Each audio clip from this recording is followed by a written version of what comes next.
barangnya kita ke dodol-dodol loh ya. Padahal cuman gombal, padahal cuman sepatu isine. Jajan coklat ya dodol-dodol, arane panci sapa-apa ilang kabeh isine. Anu kenang apa sih rame-rame? Kayaknya tak jelasnya ajak ke susu dingin yuk. Beberapa orang mungkin bertanya-tanya, kok barang aku ada yang hilang? Kok proses pemeriksaan di Bea Cukainya lama? Terus gimana sih mereka netapin pajaknya?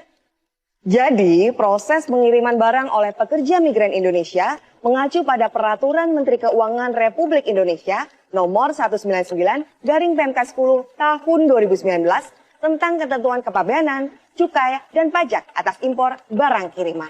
Ketika barang yang kamu kirim tiba dari luar negeri ke tempat penimbunan, akan dilakukan pembongkaran oleh perusahaan jasa pengiriman dan disaksikan oleh petugas Bea Cukai.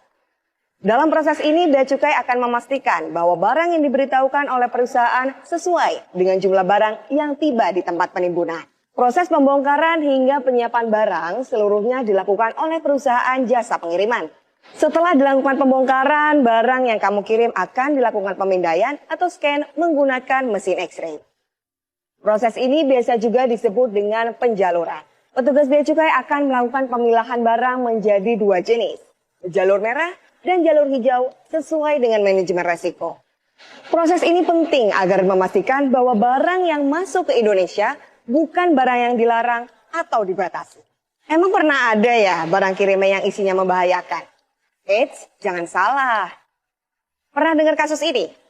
Bea Cukai Tanjung Emas gagalkan penyelundupan sabu-sabu sebesar 509,7 gram lewat kiriman paket.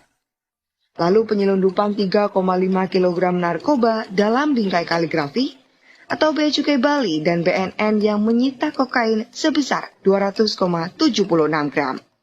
Nah, ini peran Bea Cukai sebagai community protector untuk melindungi masyarakat Indonesia dari masuknya barang-barang berbahaya. Enggak cuma narkoba, tapi barang-barang lain yang berbahaya bagi kesehatan, keselamatan, dan keberlangsungan industri dalam negeri. Balik lagi ke alur pemeriksaan barang kiriman. Untuk barang-barang yang masuk dalam kategori jalur merah, akan dilakukan pemeriksaan fisik. Dalam proses ini, ada hal yang penting banget buat kamu tahu. Yang melakukan pembongkaran, membuka kemasan paket, mengeluarkan isi paket jika perlu, hingga mengemasnya kembali, seluruhnya dilakukan oleh perusahaan jasa pengiriman. Bea Cukai hanya melakukan pemeriksaan dan itu didampingi oleh perusahaan jasa pengiriman. Catat. Untuk barang yang ditetapkan dalam jalur hijau dan kategori jalur merah yang telah dilakukan pemeriksaan fisik, selanjutnya akan dilakukan penelitian dokumen untuk menetapkan besaran bea masuk dan pajak dalam rangka impor yang harus dibayar.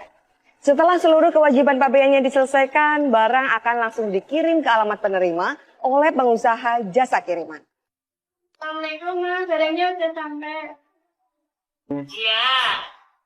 Udah dibuka. Ya, Mas. Oh iya, angkatnya itu semua. Saya di Hongkong udah mulai tahun 2008, sudah beberapa kali. Oh gitu, dan pernah ada kasus yang hilang gitu atau enggak, Bu? Alhamdulillah tempat saya tidak ada. Oh gitu. Kalau saya pribadi tidak pernah. Sekarang kita lihat yuk histori pengiriman atas nama Wike Yanuari. Tanggal 2 Desember 2022, saudari Wike Yanuari melakukan pengiriman paket dari Hong Kong. Tanggal 2 Desember 2022 hingga 6 Januari 2023, proses pengiriman oleh jasa ekspedisi. Proses ini memakan waktu selama 1 bulan 4 hari. Tanggal 6 Januari 2023 pukul 11.46, barang tiba di pelabuhan dan siap diperiksa Bea Cukai. Tanggal 6 Januari 2023 pukul 11.46 hingga 14.09, barang telah selesai diperiksa oleh Bea Cukai dan proses ini hanya memakan waktu selama 53 menit. Tanggal 6 Januari 2023 pukul 16.50, barang keluar dari gudang dan diantar ke penerima. Tanggal 6 Januari 2023 pukul 17.50, barang tiba di alamat penerima barang. Catat ya, waktu pemeriksaan di Bea Cukai hanya 53 menit.